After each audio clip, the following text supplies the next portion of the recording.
देखिए कुछ जो टाइम्स ऑब्जेक्शन जो हम लोग ने भी इतना एक्सपेक्ट नहीं किया कि आउट ऑफ अराउंड 570 जो बेनिफिशरीज है उसमें से 300 प्लस जो टाइम्स ऑब्जेक्शंस आएगा ये उम्मीद नहीं था। शायद डीएलएस सर आपको भी नहीं था और मेरे को भी नहीं था। लेकिन डिस्पाइट दीज ये टाइम्स ऑब्जेक्शंस आया है पर कोई ज़्यादा इशू नहीं है जहाँ तक हमने भी इसका डिटेल में किया है क्योंकि कुछ अराउंड 60 प्लस जो नेम करेक्शन अराउंड वो ऑटोमेटिकली वहाँ में डिस्पोज ऑफ हो चुका है। उसका बाद उस टाइम से कि आपस में जो सेटलमेंट प्रॉपर्टी मेरा है बैंक आपका है ये हम लोगों का बीच में एग्रीमेंट है इसमें हमारे बीच में कोई डिस्प्यूट नहीं कंफ्लिक्ट नहीं है ये भी डिस्पोज ऑफ हो रहा है। And the worrisome thing is that कि जो प्रॉपर्टीज जो अपना प्रॉपर्टीज स्ट्रक्चर या हॉर्टिकल्चर क्रॉप्स एग्रीकल्चर क्रॉप्स का टाइम्स जो है अराउंड 130 ये हमको जब असेसमेंट किया एग्रीकल्चर में हॉर्टिकल्चर में पीडब्ल्यूडी आरडब्ल्यू ये हमको थोड़ा सा ये डाउट रहा था कि काफी लो जो रिपोर्ट्स आपने जो किया रो में इसलिए बोल रहा हूँ सर कि मेरा एक गोता बेटी है उसमें एक बाउंड्री हुआ जिसको असेस किया आरडब्ल्यू बात करने के और उसने मेरा फोटो भी खींचा गया। अभी जब ये देखा तो जब देखा है तो वो मेरा बाउंड्री पर मिसिंग है तो इसमें ये हो सकता है कि डिपार्टमेंट ऑफ आरडब्ल्यू ने रिपोर्ट सबमिट करने में भूल चूक हो गया हो सकता है कि जो डेटा अपलोड कर रहा है वो वहां पे कंप्यूटर कमांड देने भूल गया हो ये ह्यूमन एरर हो सकता है but this is a big issue क्योंकि वो एग्जिस्टिंग है। अभी आप लोग गांव में आपको री-वेरीफाई जो करेगा आपका जो इंटेंशन क्लियर ये रजिस्टर साहब बता दें हम री-वेरीफाई करेंगे। इस केस में हम लोग मेरा पक्ष की तरफ से मेरा सजेशन हमारे सजेशन ये रहेगा कि से ऐसे केस बहुत होता है से मेरा बाउंड्री वाला रियली था नहीं था एक बार डिपार्टमेंट ऑफ आरडब्ल्यू को एक बार पूछिए आप अगर है वो बोलता है हाँ ये रिपोर्ट ही देगा यहाँ नोट्स में आया हो तो इसको डिस्पोज ऑफ कीजिए रिपेक्टिफाई के लिए टाइम मत है हमारे लिए ये उसके बाद आपको मैं मेरा निवेदन ये रहेगा कि जो एक आप अनवन है जहाँ री-वेरीफाई करने आएगा आपके पास कानून 50 पुलिस शुरू किया ऑब्वियसली आप बैंक वाला री-वेरीफाई करके आएगा तो इनका जो ऑफिसर्स का टाइम किल हो जाए अनवांटेड अगर आपने दिया तो आपको अभी भी समय है कि आपको जांच कोर्ट से ये बैंक मेरा सही नहीं था इसको आप डिस्पोज करें इससे क्या होगा टाइम को बचाओ ठीक है। ये regarding this assessment and really we appreciate the team जिसने आप सबने जो काम किया जो ये प्रोजेक्ट को लेके और कंपनी भी बहुत सीरियस है ये प्रोजेक्ट को लेके रिगार्डिंग 28 स्क्वायर किलोमीटर इनका ऊपर बहुत सारा चर्चा हो रहा है and we have already wrote a letter to the chief secretary while he was visiting our subdivision Muato, Balrampur. इसमें देखिए इसका ऊपर बहुत बारीकी से हम लोगों ने काम किया जो कि excluded area of 28 square kilometre oblique square miles ये जो इसका जो रिकमेंडेशन जो गया 1971 को फर्स्ट रिकमेंडेशन जो कि हमारा बैंक किसी ऐसी वर्षाई जी ने और वो रिकमेंडेशन में ये सच है इसका जो जितना भी इसका एविडेंस को टेम्पर किया गया हो मैनिपुलेट किया गया हो सच तो ये है कि ये वापस सब डिवीजन के लिए कई विलेजेस के लिए रिकमेंड किया गया है ये कोई बात का चीज नहीं है। इसका मतलब अगर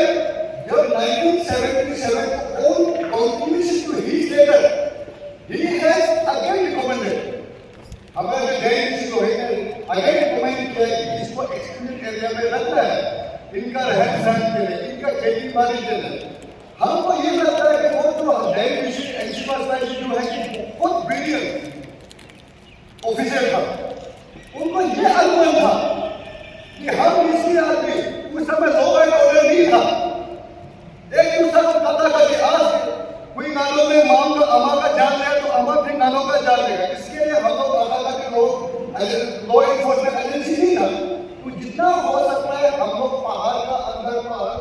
अंदर एक दूसरा को छुट्टी पे कर। लेकिन ऐसी बस्तर को ये मालूम हो अभी कानून आ गया, स्लेवरी सिस्टम खत्म हो गया, अभी इनका प्रयास होगा डाउनस्ट्रीम होगा, मिक्स में हो, जितना भी हम लोग का लॉन्ग वेली में सब अभी वापस सब जेल में है। अभी जितना भी मेरा बोन एंड प्रोडक्ट फ्रॉम अंडाउ बहुत इंटीरियर विलेज जहाँ को हम 11-12 साल तक गाड़ी का चक्का भी दिखाई नहीं दिया। तब मेरा जो परमानेंट क्या बना, बिकॉज उनको मालूम है कि हम लोग का इकोनॉमी एक्टिविटीज, इनका एजुकेशन, इनका रोड कम्युनिकेशन का जरूरी होगा, तो इनका पलायन नहीं हो। On that basis only, not that actually that was recommended for the Mansur, not for Bhangoga, not for Hawaii, not for मेरा अपना जो जन्मभूमि है मोहिबा, उनके लिए भी जो वो भी करना भी जब फॉरेस्ट अंदर बोलता सर। उसके बाद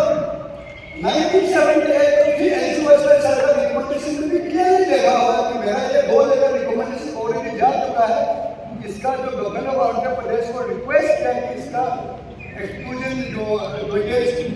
मतलब एक्सक्लूड करने के लिए फिर रिक्वेस्ट भेजा है, उस पर आपका एक्सक्लूजन का जो नोटिफिकेशन निकला। अभी हम लोग को ये बताइए कि वो नोटिफिकेशन पेपर किसका पास, वो रिकमेंडेशन पेपर किसका पास, उसका पेपर उसका मैनिपुलेशन कैसा होगा। लेकिन कल में हम लोग का परसों में हम लोग का मीटिंग में ये डिसीजन क्लियर हमने लिया कि ये पूरी हालत में हम शेयर नहीं करेंगे। ठीक है, हवाई में जो गायकों का प्रोजेक्ट बन रहा है, बनते हम हमारे जो नेचुरल रिसोर्स को हम टेक नहीं करेंगे। हमारे स्टेट में बहुत सारा हाइड्रो पोटेंशियल जो स्ट्रीम्स रिवर्स है, इनको टेक करना होगा, इनका हमारे जो इकोनॉमी का फोकस करना होगा। गवर्नमेंट को हम सबको भी उनका योगदान कोऑपरेशन देना होगा, लेकिन not at the cost of हमारा टेक पार्क की आप फार्म की हमारा जो फॉरेस्ट क्लियरेंस वहाँ पे वो प्रोजेक्ट आगे करें। क्योंकि हमको भी काफी हमारे आने वाले जनरेशन, हमारे तमाम यूथ जो भी फॉरेस्ट से जूझते जो कमर में हम 44 ईयर्स कोई एनओसी फॉरेस्ट डिपार्टमेंट नहीं दे रहा है, कोई फॉरेस्ट क्लियरेंस नहीं देता, न हमको इंडस्ट्री बैठाने देगा, न हमको यहाँ पे फैक्ट्री बैठाने, न हमको कायदा का गवर्नमेंट लोन्स को बेनिफिट देने देगा, बिकॉज वी आर लिविंग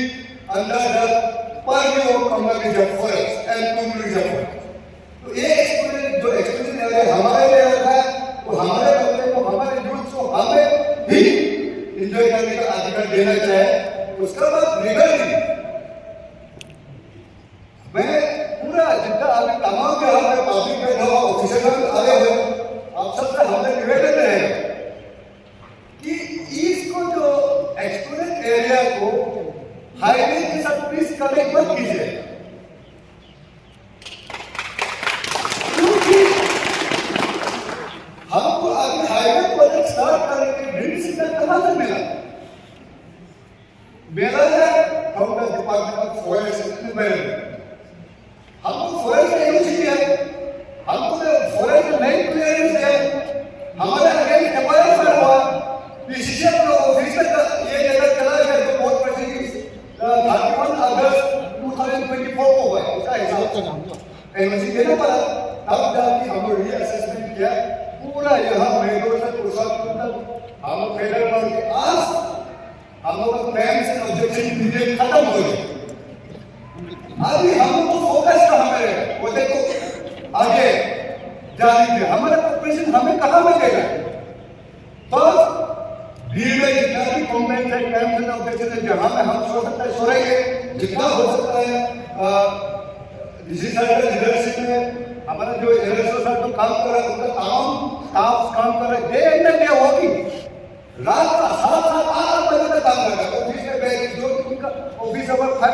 5 बजे 5 PM को खत्म हो जाए, इस पर किस काम कर रहा है, उनका साथ हमें मिस की है, कोई गाली मेरा तेरा इसको क्यों कम किया, उसको क्यों जला, सिर्फ वो हमारे कॉर्पोरेशन का जरूरी है। उसका बाद जैसे हमारा जो खत्म हो चुका है, इनको लैंड मैनेजमेंट में बिल का अप्रूवल भेजना है, इसमें हम लोग को फोकस करना चाहिए। So, thank you today's chairman Dishwar sir for